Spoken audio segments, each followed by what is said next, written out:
We're down here with the girls, just giving them some greens. That one just took my finger off. Love having the girls here. These were an important part of my recovery, I guess, is coming down here. I used to be terrified of chooks, but they really are wonderful creatures, and of course they give us the bounty that we're going to need this morning. So what have we got here? We've got a couple of eggs. Thank you, ladies. Very grateful for the eggs this morning. We'll just see if we've got any others. Oh, we've got a chook on this one. Alright, well, I'm going to have to see if we can just get her out. Hello, baby. Oh, there's a good girl. Oh, you've got lots of eggs. So we've got 3 today. Thank you. You want to go back and lay another one? There's a good girl. Alright, well, we've got our eggs, and we'll just make our way to the zucchini garden, because I need a zucchini for one of the dishes that we're going to do. So, little look at the property where we're on. One of our horses, hopefully is going to win some money for us. Some lemons and limes. A very weedy tomato garden that needs looking at. Some aquaponics. Now let's have a look at our zucchini this morning. What have we got? A nice zucchini here, so that's going to help us today. Now, just want to a little in the interest of transparency and honesty. This is from the shops, unfortunately, because as you can see from what Linda's shooting here, our zucchinis are currently way too small, so a little bit of license this morning to plant that zucchini, as it were, but we need that. That's normally what we get out of this garden here. As you can see, they're just a little bit small. Okay, so we're going to make our way to the house and start our cooking.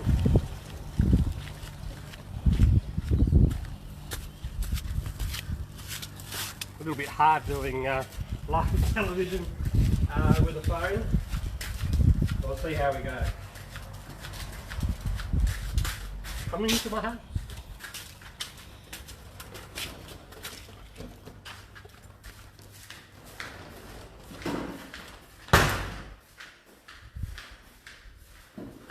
So just before we start, just got to wash my hands, make sure they're nice and clean.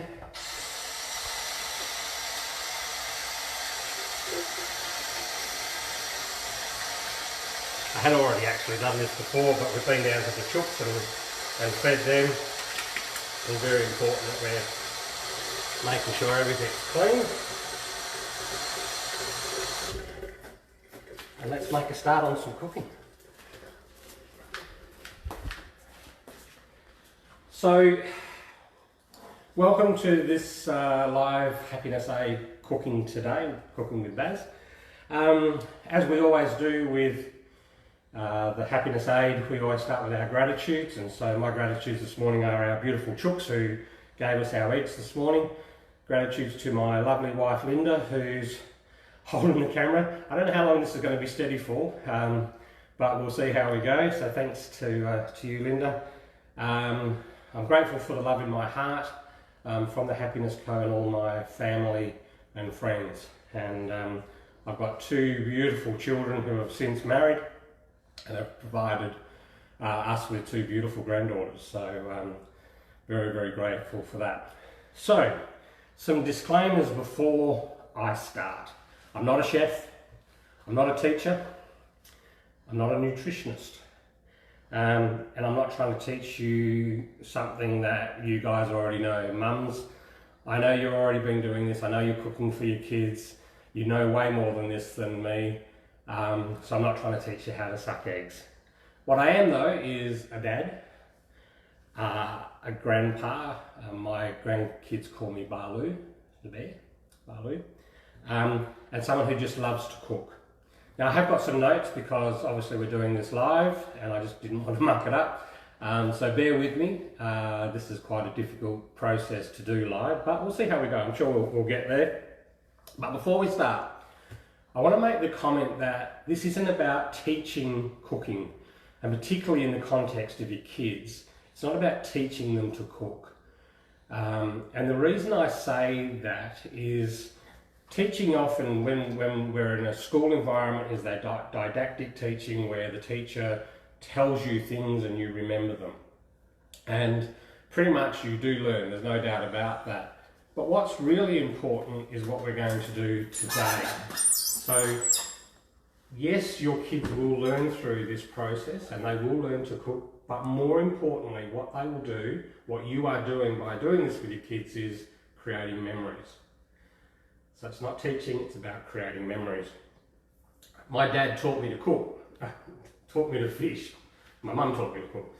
My dad taught me to fish. Now he didn't sit me down in the lounge room and say, okay, this is a hook and this is how you tie a hook, this is how you bait it. I mean, clearly that's not the way you do it. But he did teach me to fish.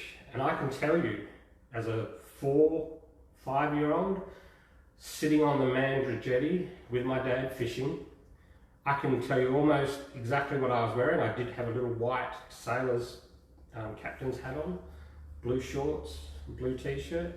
I remember that because what he did in taking me fishing was created a memory. And so, importantly, that's what I want to do today. Obviously, there's no doubt that there are learning opportunities through cooking. Depending on your age of your kids, you can get them to read the recipe, so it improves their reading, it improves comprehension because they've got to take those directions and be able to follow them. Obviously, there's maths involved. You know, we've got weights and measure, and there's a bit of science involved in cooking as well because it changes liquids into solids and all those kind of things. But all that's a bonus. All that's a bonus. What we're here to do is to create memories. So, as I said, you mums are probably doing this in spades, and so please don't be offended that some old guy's trying to teach you how to cook. It's not what it's about today. What I would encourage you though is if the dads are out there watching, or if your hubby when he gets home and isn't involved in cooking, really try and get him involved. I guarantee your kids will love him for it. And not just the girls. So to the dads out there, get your boys cooking. They will thank you later on in life for two reasons. One, the memories you create with them. But secondly, they won't have to live off noodles when they leave home. So let's get started and create some memories. So what we're going to do today is two dishes, two very simple dishes. The first one's quite a healthy dish, and this is just to, this dish is a 1 mug dish. It's a banana cake, very, very healthy, very, very easy to make, and your kids will love it. We actually had these yesterday for sweets. They are absolutely divine. So you don't need a lot for this. The first thing you need is half a banana.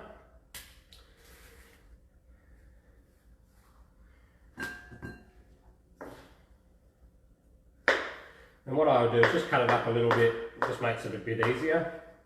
Put that into your mug. I've got the jitters with the hands, how's that? That's only a small banana actually, so I might put a few more in. It seems silly to keep that, but there's a reason I'll use that later. So as I desperately look for something. And what we're going to do now is mash it up. Now this is something the kids can do if you don't want them using the knife. They can certainly mash these bananas up. So all we're doing is inside the cup here is mashing those, getting them nice and gooey, and can take a little bit depending on how ripe they are. The riper the bananas, the better. Certainly really nice ripe bananas. If you've got some left over that the kids won't eat, use them for this because it's a really good way of using them, and they've got a bit of a stronger taste as well. So we've got our bananas pretty well mashed up in there. And now we're going to add a tablespoon of almond butter. I'm pretty sure you could use peanut butter with this. Obviously, with your own kids, you know about the nut allergies, but if people are coming over, obviously be aware of this. So we're looking for about a tablespoon of almond butter. This makes it healthy. Just be aware there's about 4 grams of sugar in almond butter. You can make it yourself very, very easily. That's a pretty heaped tablespoon. we've got that in there. And now we need an egg white. So one of our lovely fresh eggs from the chooks. We just need to put that egg white in here. So I'll see if I can do this without making an absolute goose of myself. So just tip that from one shell to the other. Egg white comes off. One more. Beautiful. And we'll keep them a bit later for the dog's food. And now we mesh that up again.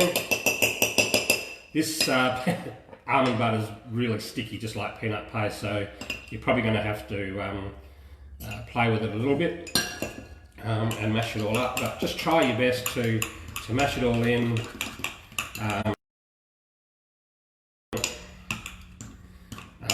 Try and get that banana as mashed up as you can.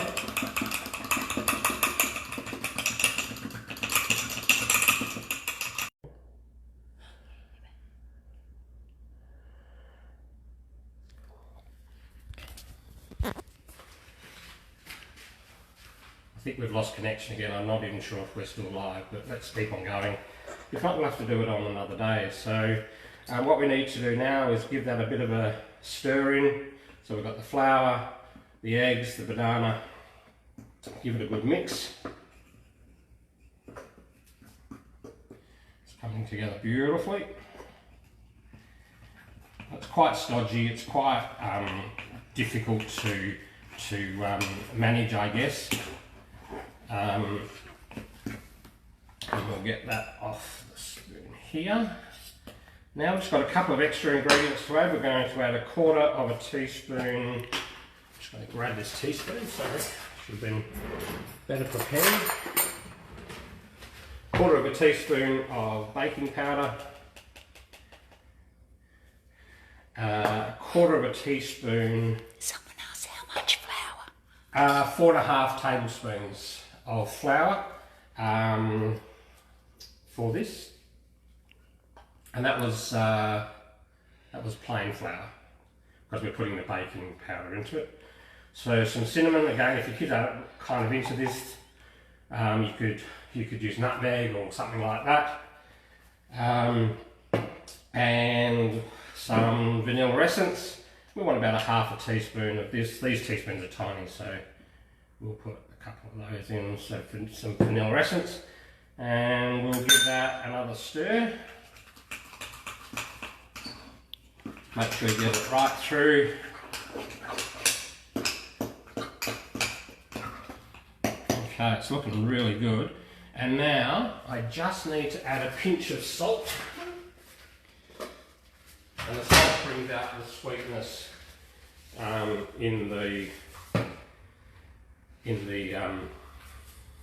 just because if you're superstitious, left shoulder.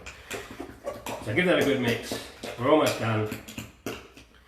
Right, so we will now cook this for 1 minute in our microwave. Ready to go.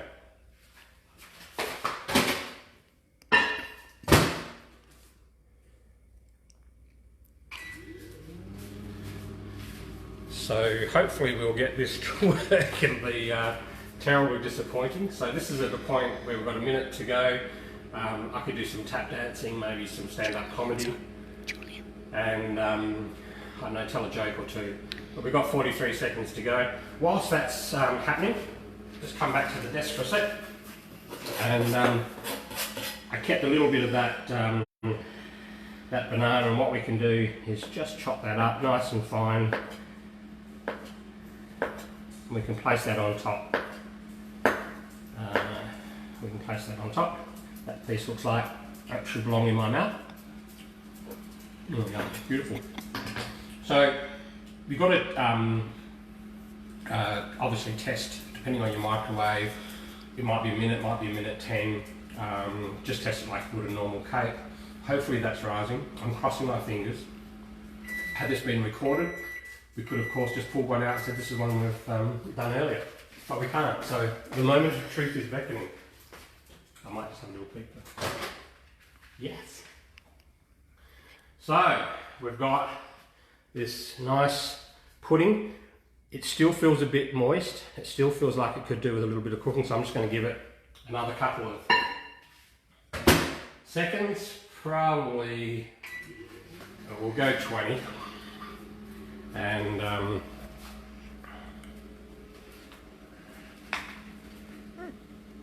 where's the recipe? Oh, that's a good idea.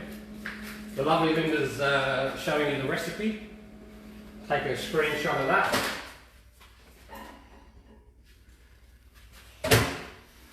And here we have a really nice banana cake. It's just be warned, it's very, very hot at the minute. You certainly won't want to be digging into that at this stage. So they can see the texture. But what we will do is, can you just grab it? That's all right, we'll use this one here, this spoon here. And hopefully you will get this lovely cakey mixture inside. And again, I'm hoping, oh, it's so good, that you get to see, well, that's so hot. So please make sure you wait. But you get this beautiful cakey mixture, full of banana, cinnamon, so good for you. There's no sugar in this at all, so in that there's only the 4 grams of sugar for the almond. I'm going to try it, but I think it's going to be hot. I'll try a little bit. Oh my god, that's so good. What does Jamie do? Oh, beautiful, so good. Beautiful. Alright, so we're going to go on to our next dish. I don't know how to do this. Oh my god, that's so hot. I don't know how to do this live, so you're going to have to bear with me. We'll clean up a bit of the mess. We'll turn this board over. And what we're going to do now is make some zucchini pikelets. So I'll just let Linda show you the recipe again here. I think the ladies at the Happiness Co said that they'd be able to put this up later, so it might be there. And we can go from there. So what we need to do is just to grab, again, the kids can help out doing this, sifting your flour. We want 1.5 cups of self-raising flour. Now, the original recipe to make it healthier is a cup of wholemeal self-raising flour and half a cup of ordinary self-raising flour. We couldn't buy flour yesterday for love nor money, so we've only just got the self-raising flour. So give that a sift through into the bowl.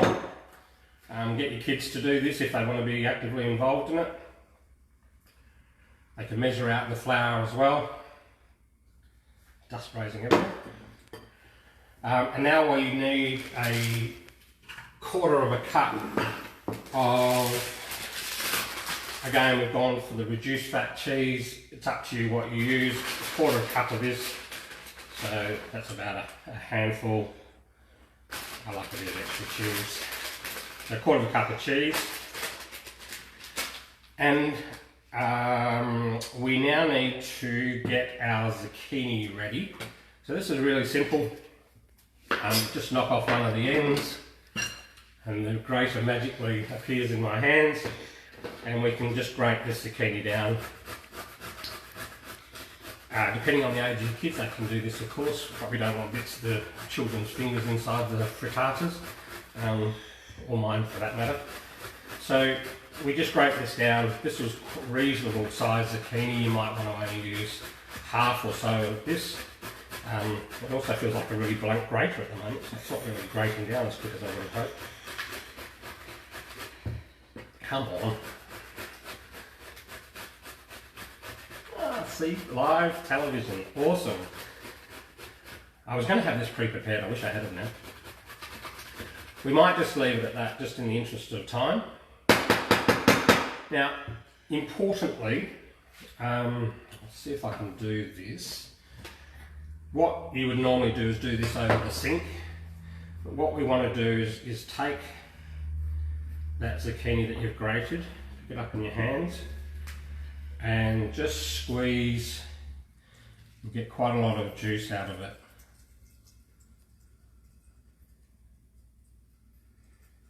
So just squeezing that out so that the mixture doesn't become too wet. Put that zucchini in there.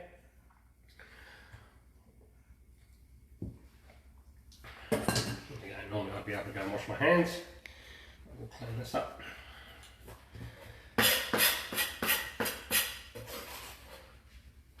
Zucchini going in. Now we need about 70 grams of a nice sweet honey ham. Again, this could be something that you've just got in the cupboard, whatever your preference is. This is a 100-gram packet. So you'd probably leave out a couple of slices, I guess. I'm not too fussed on the measurements, to be honest. And then all we need to do is just dice this up. Not too fine. We want some texture about it in the pikelets, but not so big that the pikelets won't hold together when we cook them. So I'm praying that this is going to work today and we're not going to burn too many pikelets, and then we're going to get these beautiful ham and zucchini pikelets. I reckon that's okay. Add that to the mixture.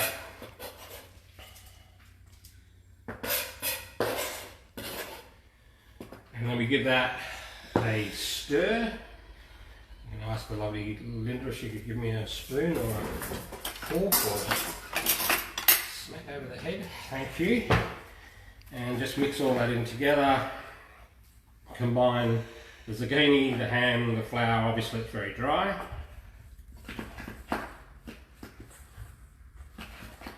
Should do that, I think. Now to that we're going to add 1 1/4 cups of skim milk. Again, using the skim milk for health reasons is up to you. You can just use your ordinary milk if you like.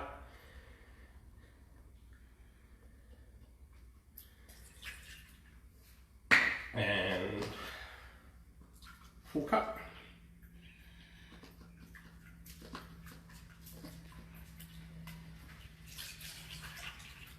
So we've got 1 1/4 cups of skim milk, 2 of our fresh googly eggs,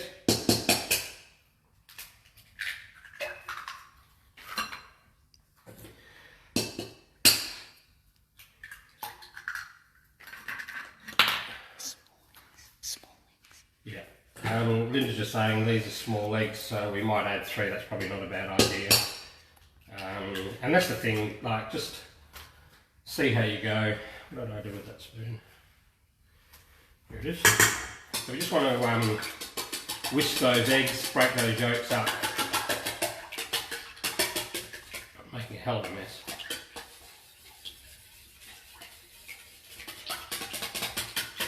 Did my morning workout, get the arms going. Okay, and now what we're going to do is just add this mixture to the flour zucchini mix. I wouldn't add it all at once, sort of give yourself a fair bit, and then you can have a look at whether you need to add more or less. So we're just going to mix all this in together.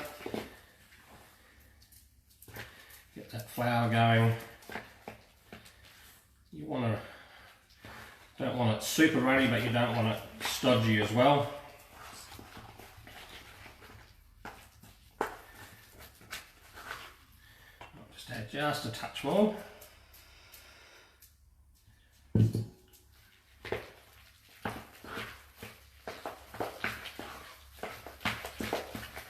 That's looking pretty damn good. So what do you think, Linda? A bit more of the egg mixture in there, or probably just a little bit there. Does it not have salt? No, no salt. It's healthy. My camera operator is saying it should have salt. You can always put it in after. Put it on after. So So you can see the consistency on there. It's quite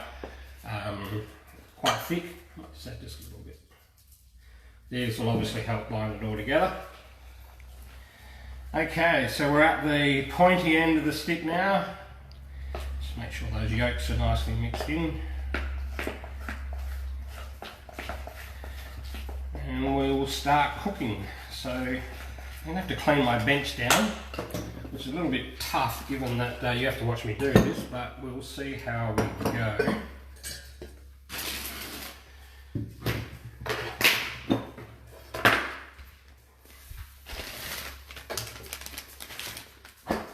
Linda's being multitasking here. She's holding the desk down and holding the camera. Fantastic job. I still really hope this is recording, otherwise it's going to be quite funny. It is. So, okay, we use a griddle, induction, thank you, an induction top, only because it heats it up nice and quick. These are cheap as chips, like they're about $90 in. There you go, I'm being corrected again. It's $50 in Kmart or Woolworths. Really love these. Obviously you need convection. So we'll heat this up. Now, the trick in these is getting the temperature right, because you don't want to burn their bums, but you don't want them to sit in there too long either. So the first ones are often are a test just to make sure you've got your temperature right, and you can have a bit of a play with it. Now we won't cook that entire mixture for this for the interest of time, but we'll cook a couple and see how we go. So as that's heating up now, non-stick fry pan, we'll just give it a touch of oil, and I'll grab a large tablespoon.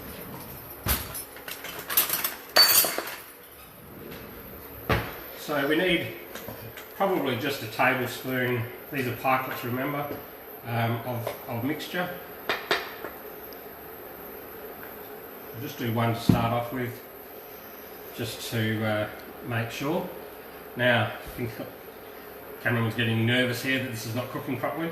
So you'll start to see some bubbles forming around the pancake, the pikelet. I can't tell you how nervous I am about flipping this, so I can't cut and record it and say, look how well I flipped this. I certainly won't be trying to do it in the pan. This is still heating up a bit, so you can see we're just starting to get some bubbles here. We want a nice brown bottom on the pikelet. It does smell good, doesn't it?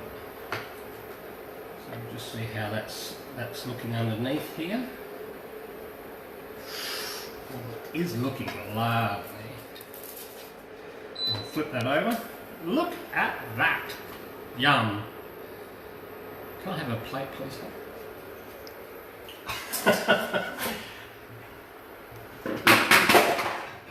See, that was the Tupperware cupboard, folks. So that was some Tupperware that as soon as you open the door, they escape. You can see it's just starting to puff up nicely. Let's just check this bottom. Look at that, that's beautiful. So we've got it about right. We'll do a couple more, just to show you what we're doing. So about a tablespoon in the pan. Guess what Linda and I are having for lunch today?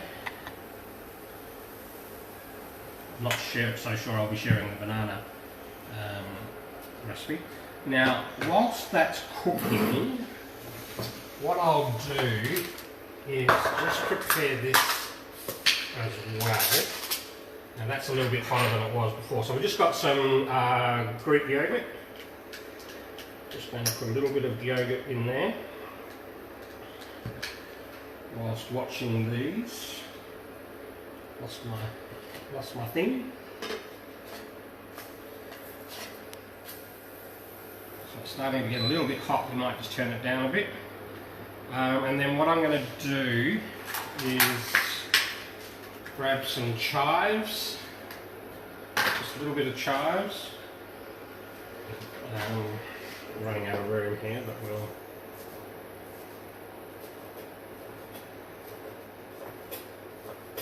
Make sure they don't burn.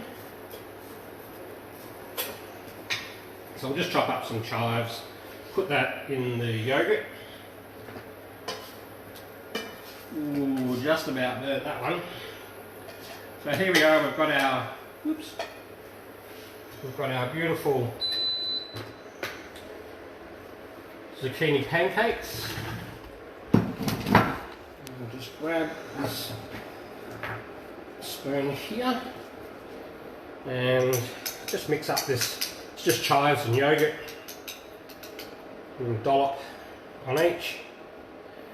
And there you have, folks, zucchini and ham pikelets and skinny banana bread. I really hope you've enjoyed the session. If you have, please let us know in the comments. If there's anything else that you want to do or want me to try, let us know. Thanks so much for joining us, and we'll see you again later.